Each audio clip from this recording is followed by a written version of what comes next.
মিশরের রাজধানী কায়রো থেকে শুভেচ্ছা জানাচ্ছি আমি জুবায়ের আল মাহমুদ। দর্শক মণ্ডলী, আজ আমি আপনাদের জানাবো ইতিহাসের পিছনে লুকিয়ে থাকা এমন এক সত্য যা আপনাকে অবশ্যই চমকে দিতে পারে। আমরা প্রায় প্রত্যেকেই ছোটবেলা থেকেই শুনে এসেছি হযরত ইউসুফ আলাইহিসসালাম মিশরের এক দাসবাজারে বিক্রি হয়েছিলেন। কিন্তু কখনো কি ভেবে দেখেছি মিশরের ঠিক কোন স্থানে ছিল সেই দাসবাজার? হ্যাঁ দর্শক, ইউসুফ আলাইহিসসালামকে বিক্রি করা সেই দাসবাজারের সন্ধানেই আজ আমি বেরিয়েছি। কায়রো, হাজার বছরের গল্প ছড়িয়ে থাকা এক অবিশ্বাস্য শহর। এখানকার প্রতিটি ইট পাথর, বাজারঘাট, ইমারত সবকিছুই প্রাচীন ইতিহাসের গাঁথুনিতে পূর্ণ। এটি এমন এক শহর যার অলিতে গলিতে ছড়িয়ে থাকা ইতিহাস আজও জানান দেয় পুরনো সভ্যতার কথা। এখানকার ইতিহাস আর রাজকীয়তা এতটাই সমৃদ্ধ যে এখানকার পুরনো দালানগুলোর নিচে দাঁড়ালে আজও এক অন্যরকম অনুভূতি পাওয়া যায়। কায়রো, কালের গহ্বরে হারিয়ে যাওয়া এমন এক শহর যেখানে ইতিহাস নিঃশব্দে প্রতিধ্বনিত হয়। এই শহরেই রয়েছে এমন এক প্রাচীন বাজার যার নাম খান-ই-খালিলি। আজ আমার গন্তব্য সেখানেই। শুনেছি এই বাজারেই বিক্রি হয়েছিলেন হযরত ইউসুফ আলাইহিসসালাম। খুঁজে দেখার চেষ্টা করব শিহরণ জাগানো সেই ঐতিহাসিক স্থান, যে ইতিহাসের গন্ধ আমাকে বাংলাদেশ থেকে প্রায় ৭,০০০ কিলোমিটার দূরের এই শহরে এনেছে। ছোটবেলায় বিভিন্ন বই পুস্তক পড়ে মনের অজান্তেই স্বপ্ন তৈরি হয়েছিল খান-ই-খালিলি বাজারটি ঘুরে দেখার। বেঙ্গল ডিসকভারির পর্দায় আজ আমি দেখাবো ইতিহাস বিখ্যাত সেই বাজার খান-ই-খালিলির প্রতিটি কোণা, জানাবো এর পেছনের ইতিহাস। তবে তার আগে চ্যানেলটি সাবস্ক্রাইব করুন। আশা করি এতে আপনার নিজের জ্ঞানভাণ্ডারই সমৃদ্ধ হবে।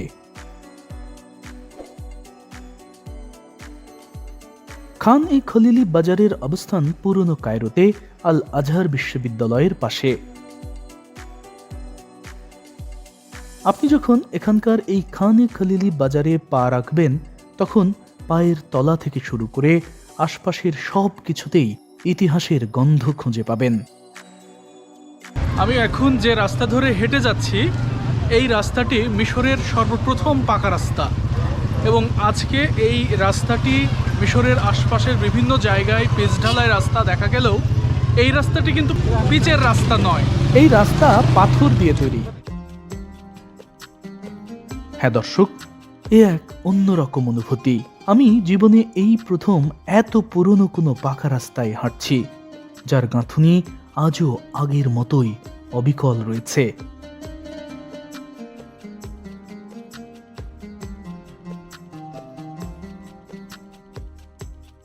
দর্শক, আগের পর্বেই আমি আপনাদের দেখিয়েছি জুলেখার সেই প্রাসাদ, যেই প্রাসাদে বড় হয়েছেন হযরত ইউসুফ আলাইহিসসালাম।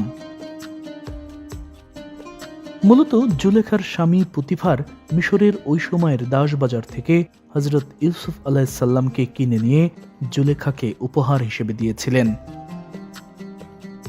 তবে হযরত ইউসুফ আলাইহিসসালামের দাসবাজারে আসার পেছনে রয়েছে এক বড় ঘটনা, যে ঘটনার বর্ণনা স্বয়ং আল্লাহ তাআলা পবিত্র কোরআনে দিয়েছেন।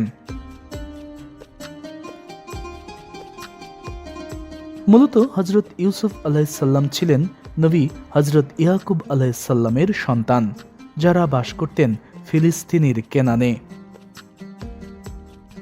হযরত ইউসুফ আলাইহিসসালাম যখন মায়ের গর্ভে ছিলেন তখন কেনানে দুর্ভিক্ষ চলছিল। কাফেররা তখন বলে বেড়াতে থাকে যে মূর্তি পূজা বাদ দিয়ে ইয়াকুবের ধর্মের প্রতি কেনানের লোকজন ঝুঁকে পড়ার কারণে পাপের ফল হিসেবে তাদের আমন খোদা দুর্ভিক্ষ দিয়েছে। এমনকি হযরত ইউসুফ আলাইহিসসালামের জন্মের সময় তার মা রাহিলের জীবন সংকটাপন্ন অবস্থায় পড়ে গিয়েছিল। কাফেররা তখন বলেছিল রাহিল মৃত্যুর দিকে ঝুঁকে যাচ্ছে শুধুমাত্র ইয়াকুবের পাপের কারণে। কিন্তু পরক্ষণেই দেখা যায় রাহিলের ঘর নূরে আলোকিত হয়ে যায় এবং সেই ঘরে জন্ম হয় হজরত ইউসুফ আলাইসাল্লামের। সুস্থ হয়ে যান তার মা। শুধু তাই নয়, হজরত ইউসুফ আলাইসাল্লাম জন্মগ্রহণের সাথে সাথেই শুরু হয় রহমতের বৃষ্টি, দূর হয় কেনানের দুর্ভিক্ষ। হজরত ইউসুফ আলাইসাল্লামের জন্মের এই ঘটনার পুরো বর্ণনা রয়েছে বাইবেলের প্রাচীন হিব্রু সংকলন ওল্ড টেস্টামেন্টে। আর হজরত ইউসুফ আলাইসাল্লামের ছোটবেলায় 11টি তারা, সূর্য আর চন্দ্র সবাই তাকে সেজদা করছে, এই স্বপ্নটি দেখার সময় থেকে তার পুরো জীবনী উল্লেখ রয়েছে পবিত্র কোরআনে। হজরত ইউসুফ আলাইসাল্লাম স্বপ্নটি দেখার পর তার পিতা ইয়াকুব আলাইসাল্লামের কাছ থেকে এই স্বপ্নের হাকিকত জানতে চান, যা আমি গত পর্বেই বিস্তারিতভাবে তুলে ধরেছি। এরপরও দাসবাজারের ঘটনা বুঝতে হলে আপনাকে অবশ্যই স্বপ্নের সেই প্রেক্ষাপট টানতেই হবে। পুত্র ইউসুফের কাছে স্বপ্নের বিষয়টি শুনে হজরত ইয়াকুব আলাইসাল্লাম বুঝতে পারেন এটাই রিসালাতের নিশানা। আর এরপর থেকেই হজরত ইয়াকুব আলাইসাল্লাম হজরত ইউসুফ আলাইসাল্লামের প্রতি বেশি মনোযোগী হয়ে পড়েন, আর এটাই সহ্য করতে পারত না তার বাকি 10 ভাই। সূরা ইউসুফে আল্লাহ তাআলা উল্লেখ করেছেন ওই 10 ভাই এতটাই হিংসা করত যে তারা একসময় ষড়যন্ত্রে লিপ্ত হয় এবং ইউসুফ আলাইসাল্লামকে মেরে রক্তাক্ত করে মরুভূমির এক কূপে নিক্ষেপ করে। এরপর সেই কূপের পাশ দিয়ে যাওয়া মিশরগামী একটি কাফেলা হজরত ইউসুফ আলাইসাল্লামকে কূপ থেকে তুলে আনে। শিশু ইউসুফের অপূর্ব চেহারা দেখে কাফেলার দলপতি রীতিমতো অবাক হয়ে যান। যে কূপ লবণ পানির ছিল, হজরত ইউসুফ আলাইসাল্লামের কল্যাণে সেই কূপের পানিও মিষ্টি হয়ে যায়। অথচ এত কিছু নিদর্শন দেখার পরও কাফেলার সেই দলপতি হজরত ইউসুফ আলাইসাল্লামকে গভীরভাবে পলক করতে ব্যর্থ হন। তারা সিদ্ধান্ত নেন মিশরের বাজারে দাস হিসেবে তাকে বিক্রি করার। এভাবেই হজরত ইউসুফ আলাইসাল্লাম ফিলিস্তিনের কেনান থেকে শুরুতে আসেন মিশরের দাস বাজারে এবং সেখান থেকে জুলেখার স্বামী পুতিফার তাকে কিনে নিয়ে স্ত্রী জুলেখাকে উপহার দেন। কিন্তু প্রশ্ন হলো, মিশরের সেই দাস বাজার আসলে কোথায়? এখানকার এই খানে খলিলি বাজারটি কি সেই আদি দাস বাজার? মূল ব্যাপারটি হলো হজরত ইউসুফ আলাইসাল্লামকে এই বাজারে দাস হিসেবে বিক্রি করার যে কথা ইতিহাস আমরা শুনি, সেটি আসলে একেবারেই মন গড়া, ভিত্তিহীন। ইউসুফ আলাইসাল্লামকে দাস হিসেবে বিক্রি করা হয়েছিল, এটা দিনের আলোর মতো সত্য, কিন্তু সেই সত্য এই বাজারের নয়। অর্থাৎ হজরত ইউসুফ আলাইসাল্লামকে এই বাজারে বিক্রি করা হয়নি।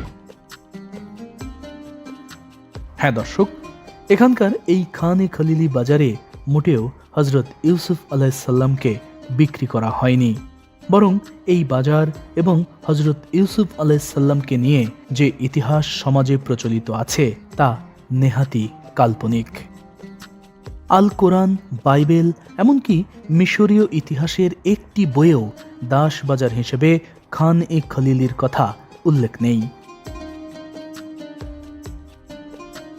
দর্শক, আসলে প্রাচীন মধ্যযুগীয় ইসলামী বাজার ছিল এই খান এ খলিলি, যা প্রতিষ্ঠিত হয় আজ থেকে মাত্র 630 বছর আগে মামলুক সুলতান আল মালিক আল জাকির নাসির মোহাম্মদ বারকুকের আমলে।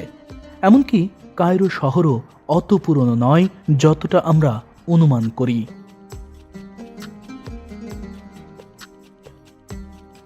আজ আমরা এই যে কায়রো শহর দেখি, এটি প্রতিষ্ঠিত হয়েছে হজরত ইউসুফ আলাইসাল্লামের মৃত্যুর কয়েক হাজার বছর পর। কায়রো শহরের প্রাতিষ্ঠানিক ভিত্তি স্থাপন হয় 969 সালের দিকে, যার প্রতিষ্ঠাতা ফাতিমি খেলাফতের শাসক সেনাপতি জাহির আল মুইজ দিনিল্লাহ। তিনি এই শহর প্রতিষ্ঠা করে নাম দেন আল কাহিরা বা বিজয়ের শহর। আরবি কাহিরা অর্থ বিজয়, আর এই কাহিরা থেকেই কায়রো নামটি এসেছে। দর্শক, ফাতিমি যুগ থেকেই কায়রোয় ইসলামী শিক্ষার প্রসার ঘটে। ফাতিমি যুগেই কায়রোর মাটিতে গড়ে ওঠে ইসলামী শিক্ষার পৃথিবী বিখ্যাত বিদ্যাপীঠ আল আজহার বিশ্ববিদ্যালয়, গড়ে ওঠে ইসলামিক সাংস্কৃতিক চর্চার কেন্দ্র, প্রসার ঘটে বাণিজ্যের। সময় যত গড়াতে থাকে এখানে ততই পৃথিবীর নানা প্রান্ত থেকে মানুষ আসতে শুরু করে। আর এভাবেই যখন এগিয়ে যেতে থাকে কায়রো, তখন 1382 থেকে 1400 সালের আশেপাশের কোনো এক সময় বাণিজ্যিক এবং সামাজিক প্রয়োজনে এখানে প্রতিষ্ঠিত হয় এই খান এ খলিলি বাজার, যার প্রতিষ্ঠাতা মামলুক সাম্রাজ্যের আমির আল খলিলি। ওই সময় এই বাজারে সালাভি এবং মিশরের মধ্যে বাণিজ্যের ব্যাপক প্রসার ঘটেছিল। দূর দূরান্ত থেকে আসা লোকজন এবং ব্যবসায়ীদের জন্য এখানে তৈরি করা হয়েছিল সরাইখানা, যা আজও আছে এখানে। পর্দায় এখন যে পুরনো ইমারতটি দেখতে পাচ্ছেন, এটাই সেই আমলের সরাইখানা, যেখান থেকে বিনা পয়সায় খাবার এবং পানীয় জল দেওয়া হতো। ব্যবস্থা ছিল রাতের বেলা থাকারও।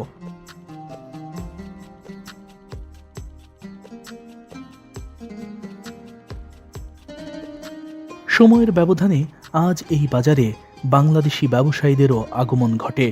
এমনকি আমি যখন দ্বিতীয় দিন এই বাজারে যাই, তখন চারপাশে বহু পণ্য আমি দেখেছি যা বাংলাদেশের। এই দোকানে যা কিছু আছে সবই বাংলাদেশের। এই যে যেগুলো দেখতে পাচ্ছেন সব প্যারাগন, যে আমাদের বাংলাদেশের একটা বিখ্যাত সিরামিক্স কোম্পানি রয়েছে, সেই কোম্পানির জিনিস। তো এখানে আমরা ঢুকেছিলাম, তো এই দোকানদার ভাইয়েরা তখন আমরা বাংলাদেশ থেকে এসেছি এটা শুনে উনি দেখিয়ে দিলেন যে আপনার দেশের জিনিস আমরা বিক্রি করি। এই যে দেখুন, Paragon, made in Bangladesh, Paragon. এবং এই সাইডে যত প্রোডাক্ট দেখতে পাচ্ছেন সিরামিক্সের, সবই আসলে বাংলাদেশ থেকে এরা আমদানি করেছে। এবং এই যে দেখুন, ওনারা দেখাচ্ছেন প্রত্যেকটা জিনিসই বাংলাদেশি। এই যে Paragon, made in Bangladesh. Thank you so much.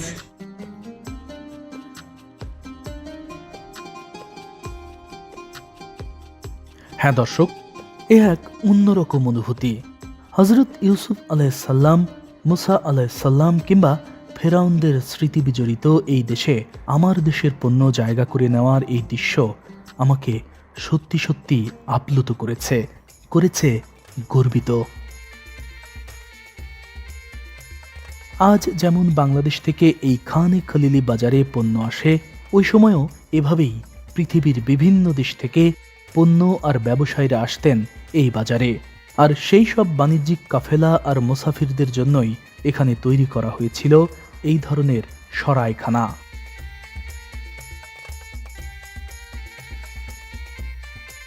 খান এ খলিলি বাজারেই যে শুধু এই ধরনের সরাইখানা তৈরি হয়েছিল, বিষয়টি কিন্তু মোটেও সেরকম নয়, বরং পুরো কায়রো জুড়েই এই ধরনের বেশ কিছু ইমারত তৈরি হয়েছিল, যা আজও কায়রোর বিভিন্ন অলিতে গলিতে চোখে পড়ে। এসব সরাইখানা এবং এই বাজার যখন প্রতিষ্ঠিত হয়, তখনই তৈরি করা হয় এই পাকা রাস্তা।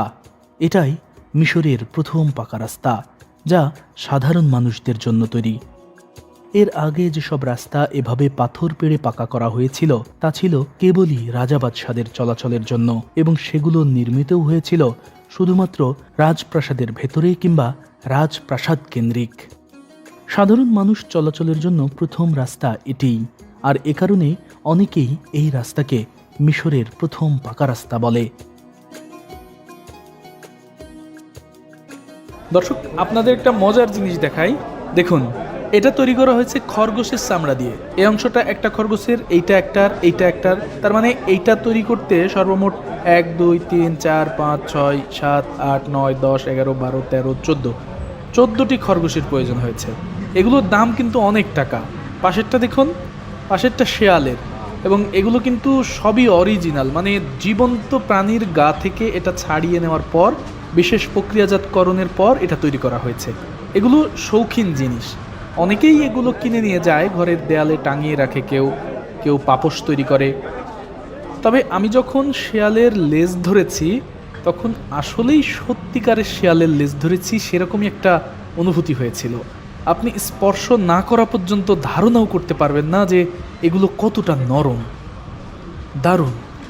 শেয়ালের এগুলো এক একটি 950 ইজিপশিয়ান পাউন্ড করে চেয়েছে ওরা, মানে বাংলাদেশি টাকায় প্রায় 3000 টাকার মতো। তবে এরা কিন্তু অনেক দাম বেশি চায়, মানে নিউ মার্কেটের মতো অবস্থা।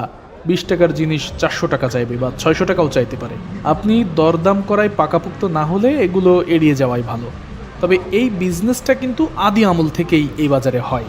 এখানে খরগোশ ব্যাপকভাবেই সহজলভ্য, কারণ খরগোশের মাংস মিশরীয়দের কাছে কিন্তু খুবই পছন্দের।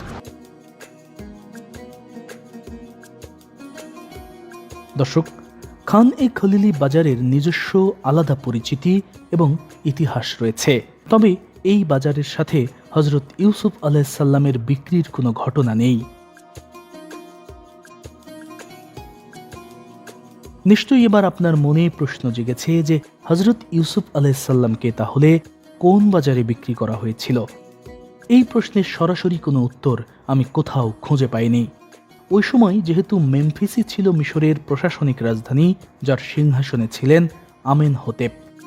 আমার ধারণা হজরত ইউসুফ আলাইসাল্লাম বিক্রি হয়েছিলেন সেই দাস বাজার হয়তো ছিল এই মেমফিসেই।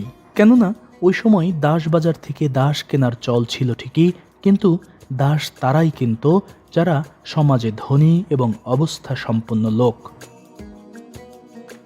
তবে সবচেয়ে বেশি দাস কিনত আমেনহোতেপের রাজ দরবারের লোকজন এবং মন্দিরের পুরোহিতরা। আর আমেনহোতেপ নিজেই দাস কিনতেন তার সেনাবাহিনীর জন্য, যে কারণে মানব শূন্য খান এ খলিলি বাজার এলাকা নয়। আমার ধারণা সেই দাস বাজার হয়তো ছিল মেমফিসেই, এবং তা আমেনহোতেপের রাজদরবার ও জুলেখার প্রাসাদের মধ্যবর্তী কোনো এক স্থানে।